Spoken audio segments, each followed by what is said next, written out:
Pourquoi avez-vous signé la charte de la valorisation commerciale?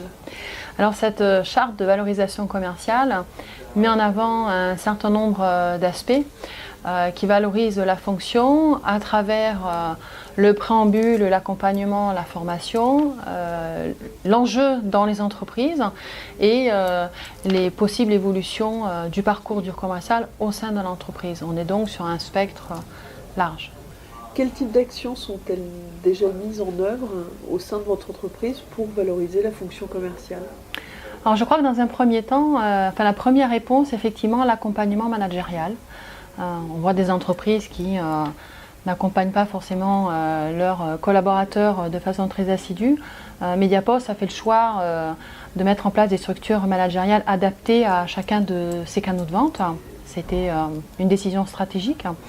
Le deuxième aspect, c'est tous les processus de formation, qui soient des formations sur les techniques de vente ou sur nos offres métiers, et des dispositifs qui permettent aussi aux collaborateurs d'intégrer des parcours professionnels. Et vous envisagez d'autres actions sur l'avenir?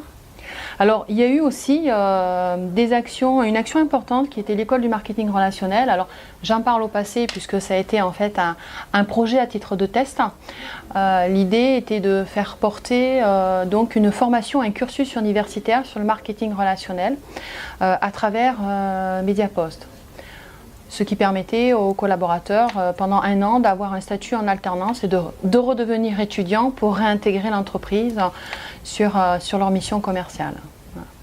De façon plus globale, selon vous, quelles actions on pourrait mettre en œuvre pour mieux faire connaître la fonction commerciale, notamment auprès des écoles?